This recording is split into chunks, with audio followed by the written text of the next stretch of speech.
5 years from now, we'll look back and realize what an awesome community asset that these four entities went together to ensure was brought to Monticello. Hi there, and welcome to the Community Broadband Bits podcast, brought to you by the Institute for Local Self-Reliance. This is Lisa Gonzalez. There's a new partnership in Monticello, Illinois. The school district, the Allerton Public Library, the city, and Piatt County are joining forces to improve local connectivity. A few years ago, the community learned that a private company was installing a fiber line through the community for mobile wireless purposes. They approached them and proposed a mutually beneficial arrangement to create savings for all parties. The network has recently connected to the public schools, eliminating the need for the district to lease multiple T1 lines. They now save public dollars and get the connectivity they need.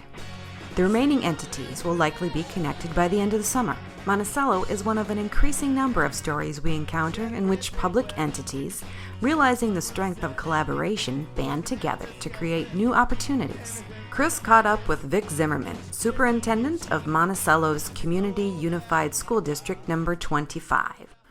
Welcome to another edition of the Community Broadband Bits podcast. I'm Chris Mitchell, and today I'm speaking with Vic Zimmerman, Superintendent for the Monticello Schools in Illinois. Welcome to the show. Glad to be a part of it. We learned about your interesting approach to connecting the schools and anchor institutions over a Google alert, and didn't know much about the Monticello schools beforehand or the region. So perhaps you can start by telling us a little bit about what that area is like in Illinois.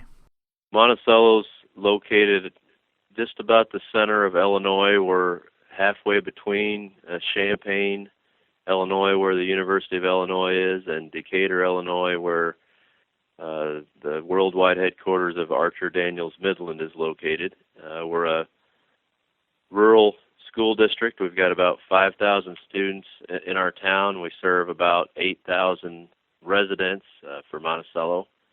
We're the county seat of Piatt County, and our main business is agriculture. And one of the things that we've learned is that you had a situation where you didn't have super slow access in your schools, but it wasn't meeting your needs. Can you tell us a little bit about how the schools were connected before you ended up engaging in this fiber network? Well, school districts across the country increased their reliance on technology for all kinds of reasons, including curriculum and instruction for students, but also, research for teachers, and then a lot of web-based applications for, finances and HR and those types of things. We really needed a much broader internet connection. We had about 170 megabits to our school district, but it was coming over 4 different, wires, so to speak. So we were never actually able to get 170 at any one time. It was, 40 here or 50 there, and that's not terrible, but it was kind of all cobbled together, and it didn't work out very well. So we were looking for an alternative to try to get it all from one place. Right, and one of the things you did was the same thing that I think every school district or local government does, which is to first reach out to the existing providers and say, hey, we could use a better connection. When are you going to deliver it? What kind of a response did you get? Well, that's exactly what we did, and what they told us is, well, it'll be within the next 6 months. And then, when I talked to them 12 months later, well, it'll probably be in the next 6 months, and then, 12 months later, well, it'll probably be in the next year, and it just never happened. I understand that. I mean, we don't have a huge market here for internet connectivity in our town. There's the big players are, the school, the library, the city, and to probably a little bit lesser extent the county. We do have some businesses that would be interested in high-speed internet and wide broadband.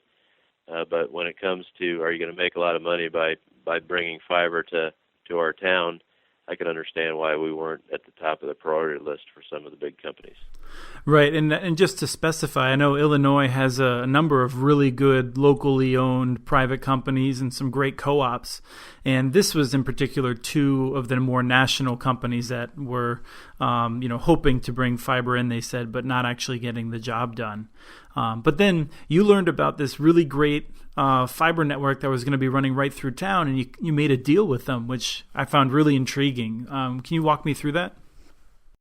Well, we got wind that a company out of another small town. So the company was called Metro Communications out of Sullivan, and their business plan is to provide fiber for cell phone towers. So that was their basic business plan, and they were completing a ring that extended almost through the entire portion of the center of Illinois and coming right down right through Monticello to connect to Interstate Highway 72, and we caught wind of that and met with Zach Horn from Metro and said, hey, we know you're coming through town.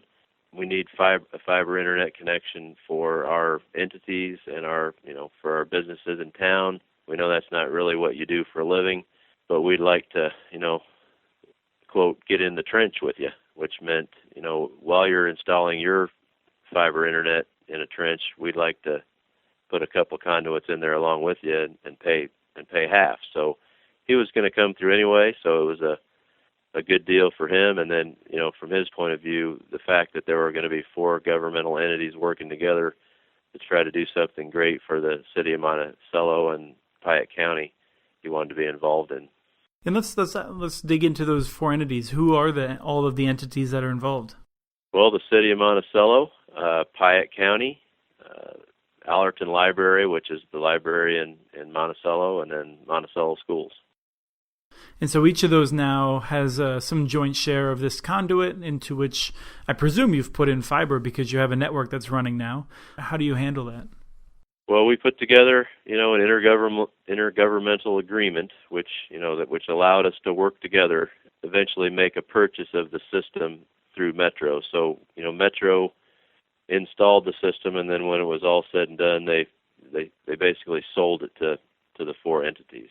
So we all have a 25% share, and Metro's plan was to just head through the center of town, but we told them we needed to spider off to the schools and spider off to a couple of places that the county needed to get to, and the city and the library. So, it was a little more than Metro was planning to install, but they went ahead and did the work and then sold the whole backbone system to us. So we ended up putting a 2.5-inch conduits in the ground because it didn't really cost us that much more to add that second conduit. It's empty, but the other one is we run fiber.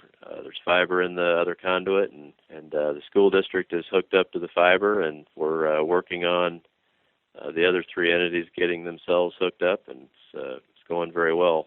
So when you look at this in terms of the economics of it, I think the combined 4 entities put in something like $300,000 of capital costs. Is that right? Yeah. Yep. And so do you look at that in terms of just that's the cost of getting better access to the schools, or do you see like a payback period relative to what you were previously paying? Are you paying less now? Well, since we're not really a business, we didn't run the numbers on ROI or anything like that. But when I looked at it as a school district, I knew that we needed to have access to faster internet, and when it's all said and done, we were paying about $3,500 for 170 megabits, and now I'm paying $1,800 for 300 megabits. And then as the amount of internet connectivity increases, for the same money, $3,500 a month, I'd probably be able to get almost a gigabit of internet access, in the next couple of years. So the monthly cost for the amount of bandwidth I can get is definitely a bargain. In regard to the overall capital outlay, if you amortize that over the course of 10 years, it's a great deal, not just for the school district, but we have an interest as a school district of bringing economic development opportunities to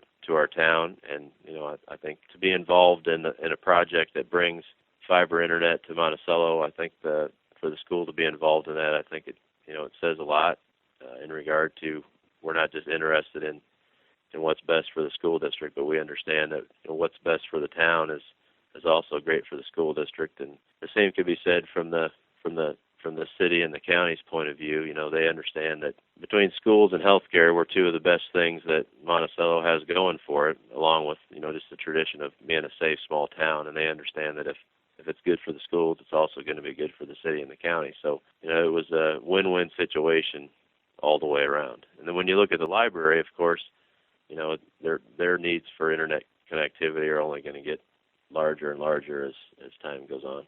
Right. One of the things you won't have to worry about anymore is being hit with an unexpected rate hike, and that's worth a whole lot right there. Yep. So you recently, we saw an example of how you are dedicated toward making sure that this fiber will ultimately impact local businesses and improve the services for residents, because as I understand it, you had an opportunity to work with someone that would have managed the fiber but was not interested in expanding it at all, and you chose to wait and try and find a partner that would be interested in expanding that and making sure it benefited everyone in the community. What happened there? So we're not internet service providers. We're government administrators and school people and city people and those types of things. Of course, we were hopeful from the outset that we would be able to find somebody who would be able to provide maintenance to our system and then expand the network and provide opportunities for businesses to get connected on this fiber, and also pay us a monthly fee for the opportunity to do that. It was kind of like the Tom Sawyer Huck Finn movie where you got somebody to pay him to whitewash the fence just because he was a smooth talker. That's right. Well, so we put out a couple of requests for proposals. The first one we had one company that was interested in the project, and we weren't able to work out the details that we were hopeful for. So we went out again. We revised our RFP and kind of made it a little more general. And then we had, I think, 5 or 6 different entities put in proposals. Some of them were just interested in being able to access the internet and being able to sell off bandwidth. Some of them were interested in the maintenance piece. Some of them were interested in expanding the whole network out to fiber to the home and those types of things, but we didn't ever find the perfect fit. So we just decided to sign up with Metro, which is the company that was coming through to do our maintenance of our system. And once you have fiber in the ground, there's really not a huge amount of maintenance that you have to do. That's the expectation. But if somebody comes along and cuts the fiber, then we'll have to get that fixed. But when it's all said and done, we've got the wheels on the car, and the car starts up and it runs. So we're able to show that. And now the next step is to now go out and find a company that's willing to lease fibers from us for a monthly amount, and then they'll be able to have a business that sells fiber connectivity to our other businesses in town, and then maybe eventually take a route that would include fiber to the home for residents who'd be interested in something like that. Excellent. Is there anything else that we should be aware of in terms of how this network has benefited the community? 5 years from now, we'll look back and realize what an awesome community asset that these 4 entities went together to ensure was brought to Monticello. We understand it because we've been involved in it from the beginning. We know that if we hadn't have jumped in the trench with Metro, that the likelihood that any of us would have access to fiber right now is probably pretty small. The widget that we were working with, the 4 of us, was fiber internet, but probably, and I've said this before to the group, the coolest thing about it is just the 4 governmental entities got together and stuck with it for 2 years to make it happen. I mean, there was never a time where it was really going to fall apart, but we're a small rural community. We all know each other. We all understand that what matters to the school matters to the city, and what matters to the library matters to the county, and all those types of things. So in this case, the the issue was fiber internet, but probably the best part about it all was that 4 government entities got together and made it happen. So that's probably what we're most proud of. Excellent. That's an inspiration for many, and I do hope that we see more local governments finding ways of working together to achieve similar ends. Thank you for coming on the show.